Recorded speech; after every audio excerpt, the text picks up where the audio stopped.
क्रिया विधि, कैसे हम सांस लेते हैं और क्यों लेते हैं। आप कभी सो जाते तो भूल तो नहीं जाते ना कि सांस लेना कि नहीं लेना करके, नहीं कभी भूलना भी नहीं, और भूल भी जाओगे तो इसको ब्रेन को ये कभी नहीं भूलता है, वो अपना काम करता रहेगा, और जिस दिन भूल गया तो ये दुनिया आपको भूल जाएगी, है ना, मतलब मृत्यु हो जाएगी, आपकी बॉडी को ऑक्सीजन ही नहीं मिलेगी। तो जो श्वासोच्छ्वास है, श्वासोच्छ्वास को दो भागों में बांटा गया है, जैसे निःश्वसन और निःश्वसन। हमारे शरीर के अंदर वायु का प्रवेश केवल ऑक्सीजन का प्रवेश नहीं बोलेंगे हम। हमारे शरीर में जो पर्यावरण में जितनी भी वायु है, सारी की सारी वायु हमारे फेफड़ों में जाती है, सारी की सारी वायु हमारे फेफड़ों में जाती है। 78% नाइट्रोजन, 21% ऑक्सीजन, कार्बन डाइऑक्साइड धूल के कारण, बैक्टीरिया, वायरस, कोरोना वायरस, सब सर्दी खांसी छींक वगैरह जो आपको चलती है, सारी की सारी चीजें श्वसन तंत्र के द्वारा आपके फेफड़ों के अंदर चली जाती है। वायुमंडल की वायु का हमारे फेफड़ों के अंदर प्रवेश करना निःश्वसन कहलाता है। अब ये क्रिया विधि होती कैसे है और क्यों है और कौन कौन से अंग भाग लेते हैं, इसके लिए मुख्यतः दो अंग ज्यादा जिम्मेदार हैं।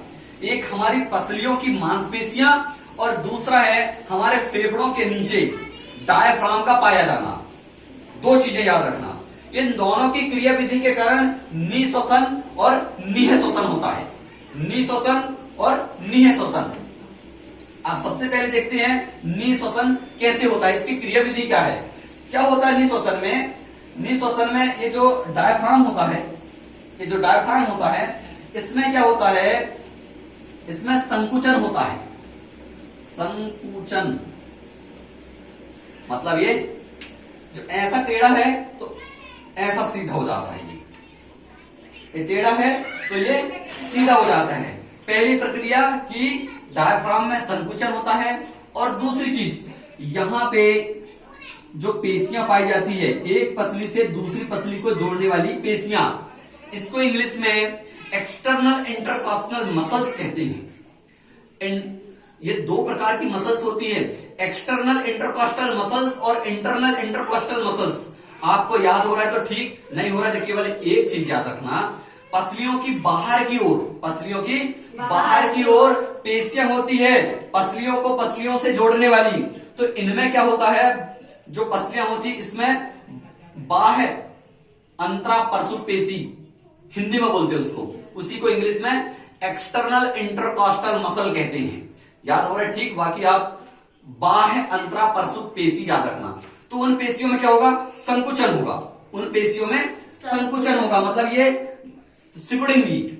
ये जब सिकुड़ जाएंगी तो पसली का जो क्षेत्र है वो ऊपर की ओर फैलेगा, मतलब अंदर जगह बन रही है। एक तो आपका डायफ्राम नीचे हो रहा है और ये पेशी जो बाह्य पेशियां हैं ये सिकुड़ रही है, इसमें संकुचन हो रहा है तो यहाँ पे जगह ज्यादा बन रही है, और ये नीचे की ओर है तो जगह ज्यादा बन रही है। तो इस कंडीशन में क्या होता है, इस कंडीशन में फेफड़े को पर्याप्त फैलने के लिए जगह मिल जाती है। हमारे और भी अंग है जैसे हार्ट वगैरह है, और दूसरे भी अंग है वो थोड़ा सा पीछे की ओर खिसक जाते हैं, और फेफड़ा कैसा होता है, फूल जाता है। और जब फूल जाता है तो वहां पे वायु दाब कम हो जाता है। इस प्रकार जो बाहर का वायु दाब अधिक होने के कारण और अंदर का वायु दाब कम होने के कारण बाहर की वायु हमारे फेफड़ों में पहुंच जाती है। दो चीज याद रखना महत्वपूर्ण है, एक तो डायफ्राम की क्रिया विधि और दूसरा पसली की पेशियां। दो चीज याद रखना इसमें महत्वपूर्ण है। इसके उलट बिल्कुल उल्टी प्रक्रिया है निःश्वसन। निःश्वसन का मतलब होता है कि हमारे शरीर के अंदर की वायु को बाहर निकालना।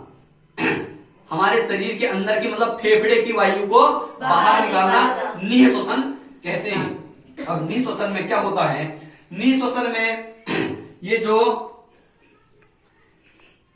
डायफ्राम है, ये डायफ्राम पहले संकुचित हुआ था, अब शिथिल हो जाएगा, वो शिथिल हो जाएगा।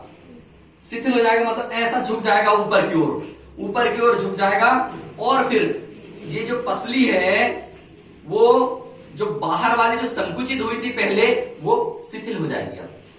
लेकिन संकुचित अंदर वाली पेशियां होंगी, अंदर वाली पेशियों को इंटरनल इंटरकॉस्टल मसल्स कहते हैं। इंटरनल इंटरकॉस्टल मसल्स मतलब अंतः परसुप पेशियां। पेशियां दो प्रकार की होती है, बाह्य अंतरापरसुप पेशियां और अंतः अंतरापरसुप पेशियां। इससे पहले आपने निःश्वसन में देखे थे कि जो बाह्य अंतरापरसुप पेशियां हैं उस पेशियों में संकुचन हुआ था। अब बाह्य अंतरापरसुप पेशियों में शिथिलन हो जाता है। शिथिलन हो जाता है तो ये स्टर्नम और जो पसली वाला जो क्षेत्र है ये झुक जाता है, छोटा क्षेत्र हो जाता है। और यहाँ पे कौन शिथिल हो जाता है? डायफ्राम। डायफ्राम में शिथिल हो जाता है तो अंदर दबाव पड़ता है। इस प्रकार हमारे फेफड़े में ज्यादा प्रेशर पड़ने के कारण वायु दाब अंदर अधिक हो जाता है और बाहर कम हो जाता है, तो हमारे फेफड़े के अंदर की वायु को बाहर निकाल दिया जाता है। इस प्रक्रिया को निःश्वसन कहते हैं। बस दो चीजें सबसे ज्यादा महत्वपूर्ण भाग लेती है इसमें, एक तो हमारी पसली की पेशी और दूसरा है डायफ्राम। एक रोग हो जाता है कभी कभी, हिचकी चलती है आप लोगों को। हिचकी चलना इस डायफ्राम के ऊपर निर्भर करता है।